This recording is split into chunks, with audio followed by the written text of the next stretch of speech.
आने वाले 2 दिनों में 8 तारीख को और 9 तारीख को हम 600 से ज्यादा 700 के लगभग 700 के लगभग पटवारी और 560 पुलिस में सब इंस्पेक्टर, 8 तारीख को पटवारी, 9 तारीख को पुलिस के सब इंस्पेक्टर, ये इसी 3 दिनों में 1200 से ज्यादा नौकरियां इन 3 दिनों में हम देंगे अगले आने वाले 3 दिन। हमने 12,710 अध्यापकों को उनके नाम के आगे से कच्चा शब्द हटाकर उनकी तनख्वाहों में 3-3 गुना वृद्धि करके 58 साल की उम्र तक उनको कोई हटा नहीं सकेगा और हर साल उनकी पेंशन भी, अपना तनख्वाह भी बढ़ेगी और भत्ते भी मिलेंगे। और 35,000 मुलाजिम हैं। हम अब तक 28,000 से ज्यादा को हम पक्के कर चुके हैं, कॉन्ट्रैक्ट पे नहीं है, अब वो सरकार का हिस्सा है, सरकार के लिए काम करते हैं। और खुशी की बात यह है, आने वाले 2 दिनों में 8 तारीख को और 9 तारीख को हम 600 से ज्यादा 700 के लगभग पटवारी और 560 पुलिस में सब इंस्पेक्टर, 8 तारीख को पटवारी, 9 तारीख को पुलिस के सब इंस्पेक्टर, ये इसी 3 दिनों में 1200 से ज्यादा नौकरियां इन 3 दिनों में हम देंगे अगले आने वाले 3 दिनों।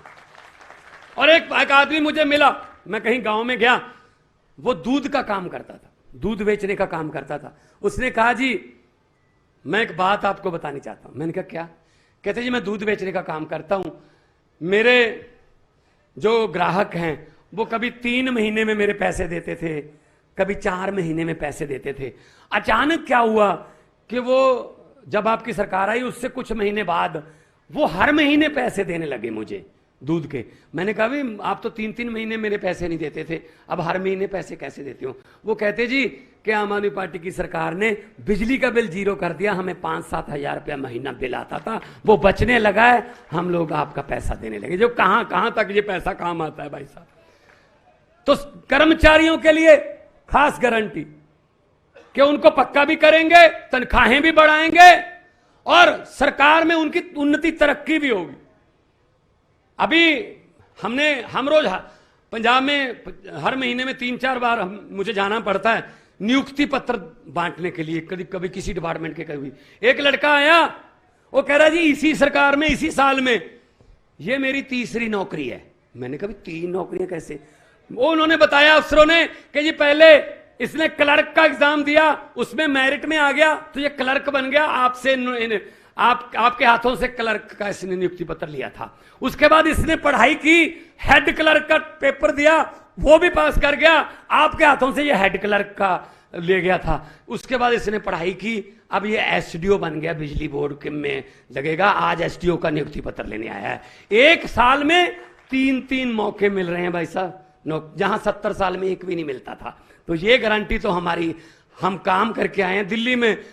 दिल्ली में लाखों 10 से 12 लाख युवाओं को नौकरी दे रही है, उसका प्रबंध किया रोजगार का अरविंद केजरीवाल जी ने। हालांकि इतनी एल जी ये वो करता है, केंद्र सरकार काम नहीं करने देती। इन पर यकीन मत करना, जो ये खास तौर पे ये बीजेपी वाले ये जुमलेबाज हैं, नए जुमले बनाते हैं भाई साहब।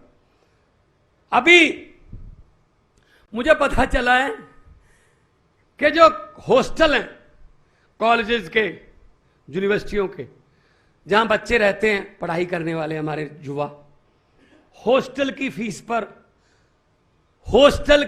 पर भी 12% जीएसटी लगाने जा रहे हैं। हॉस्टल की फीस पर 12% जीएसटी। इसका मतलब कभी भी बोल सकते हैं मोदी जी एक नारा कि ना खुद पढ़े हैं ना किसी को पढ़ने देंगे।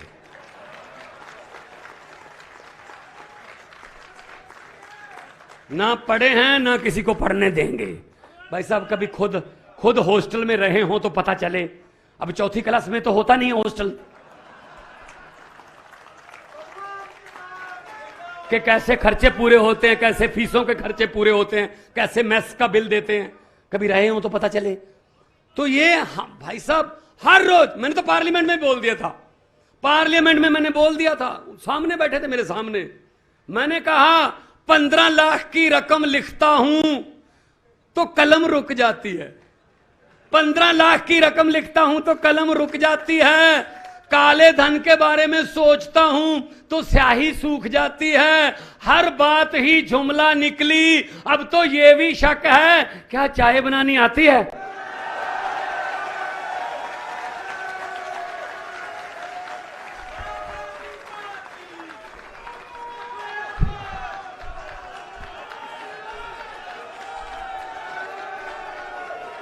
मुझे नहीं लगता चाय भी बनानी आती होगी, क्योंकि वो स्टेशन ही नहीं था वो तब उस समय। हद है यार, हद है। किसी बात पे तो आ जाओ, कोई तो सच बोल दो देश को। जो आता है बीजेपी वाला झुमले झुमले। बीजेपी वालों के साथ पता कितना लोगों ने अब विश्वास कर लिया है, इस बात का बीजेपी पर विश्वास कर लिया, ये झूठ ही बोल रहे होंगे। बीजेपी कुछ बड़े नेता दिल्ली से जा रहे थे शिमला के लिए कि शिमला घूम के आएंगे, गनमैन साथ में नहीं लेंगे, सिक्योरिटी सड़क पे लगाएंगे सिविल में। कितना अडॉप्ट कर लिया लोगों ने कि ये बीजेपी वाले झूठी बोलते हैं। बस में निकले, अंबाला के बाद पंजाब में एंटर हुए, बस से गड्ढे में पलट गई। वहां कोई किसान काम कर रहा था खेतों में, उसने बस के ऊपर मिट्टी डाल दी। तो सिक्योरिटी को चिंता हुई कि एक पॉइंट से दूसरे पॉइंट तक बस नहीं पहुंची। सर्च करना शुरू किया, उसी किसान से पूछा, भाई साहब इस कलर की और इस नंबर की एक बस थी, देखी? कहता हाँ। कहाँ गई? कहता इस गड्ढे में पलट गई थी। कहता अब कहाँ गई? कहता मैंने ऊपर मिट्टी डाल दी।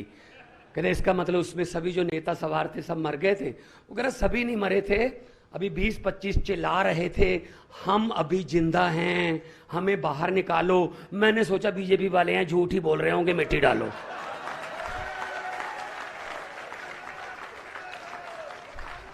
ये हैं लोग, ये भी यकीन नहीं करते कि ये जिंदा होंगे, ये झूठ बोल रहे होंगे। इतने झूठ बोले हैं इन्होंने। भाई साहब यही फर्क है आम आदमी पार्टी में और उनकी पार्टी में। हम लोग जो बोलते हैं भाई साहब सच बोलते हैं और करके दिखाते हैं। हमें हमारे नेशनल कन्वीनर ने बोला हुआ है, भगवंत 5 वादे करके 4 पूरे करोगे, लोग कहेंगे अभी कमी रहती है। 4 करके 5 पूरे कर दोगे, लोग कहते ये तो सोचा भी नहीं था यार, उससे भी ज्यादा कर दो। तो पैसा कहां से आएगा? ये वो ये सब पता है। इनकम टैक्स के कमिश्नर रिटायर हुए हैं भाई साहब, अरविंद जी इनकम टैक्स के कमिश्नर रिटायर नहीं हुए, नौकरी छोड़ी है। मतलब इनको पता है पैसा किधर से आता है और किधर को लेके जाना है, सब पता है, सब पता। तो इसलिए मैं कह रहा हूं इन पर यकीन मत करना। ये अभी आपको लॉलीपॉप देंगे, अभी सरकारें जो हैं आपको लॉलीपॉप देंगी, क्योंकि इलेक्शन का महीना आ गया भाई साहब। इलेक्शन के 3-4 महीने आ गए, बस ये लॉलीपॉप देने वाले महीने होते हैं। ये वो वाली बात है जैसे अभी 200 रुपए का सिलेंडर कम कर दिया ना, ये नहीं बताया कि बढ़ाया कितना था, ये बता रहे हैं कि कम कितना किया। एक किसी घर में शादी थी लड़की की, बहुत अच्छे जिम्मेदार थे, अच्छा पैसा था उनके पास, उन्होंने कहा शादी बड़ी करेंगे। उन्होंने बहुत बड़ा लड़की के लिए सामान इकट्ठा किया, बहुत आलीशान बेड, अलमारियां, टीवी, सोना, जितना भी बर्तन कि बेटी को देने हैं भाई शादी में। एक रात पहले, अगले दिन बारात आनी थी, एक रात पहले डाकुओं को पता चल गया कि इस घर में बहुत माल पड़ा है। डाकू आए, ट्रक लेके आए साथ में। भाई साहब लड़की के परिवार को एक कमरे में बंद कर लिया, बाहर से कुंडी लगा दी, सारा सामान ट्रक में भर लिया। ट्रक में भरने के बाद डाकुओं के सरदार ने डाकुओं से पूछा लड़की का परिवार कौन से कमरे में बंद है? वो कहते जी इस कमरे में बंद है। उस कमरे का दरवाजा खोला तो डाकुओं के सरदार ने कहा किस लड़की की शादी है? वो बेचारी डरती डरती उठी, जी मेरी शादी है। डाकू ने अपनी जेब से 100 रुपए का नोट निकाला, उसको दिया, कहते बेटा आशीर्वाद देने आए थे, खुश रहो। भाई साहब अगले दिन पुलिस आ गई, कोई भी लड़की के परिवार का मेंबर डाकुओं के खिलाफ FIR लिखवाने को तैयार नहीं हुआ। कहते घर भाई लूट के ले गए, लेकिन बंदे बहुत अच्छे थे, हमारी बेटी को 100 रुपया शगन दे गए। भाई साहब ये हो रहा है भाई साहब आपके साथ। 4.5 साल आपको लूटते हैं और आखिरी 2-4 महीने में आपको शगन देते हैं, खुश रहो, आशीर्वाद देते हैं। बस ये बात याद रख लेना, ये बात याद रख लेना। तो जहां गारंटियों की बात आती है वहां केजरीवाल का नाम आता है। अब तो दूसरी पार्टियां भी हमारी तरह गारंटियां कहने लगे हैं। गारंटियां, तो गारंटी का मतलब हमारे वाली कोई गारंटी है ना, वो पक्की गारंटी है, क्योंकि हम 2 स्टेट में करके आए हैं। दिल्ली आपके बिल्कुल बगल में, वहां से पूछ लेना, और पंजाब आपके उधर मेरे साइड गंगानगर हनुमान साइड पे है, हनुमानगढ़ साइड पे है, वहां से पूछ लेना। पंजाब के लोग यहां बैठे हैं, इनसे पूछ लेना कि हम वो ही काम कर रहे हैं जो पब्लिक के हित का हो।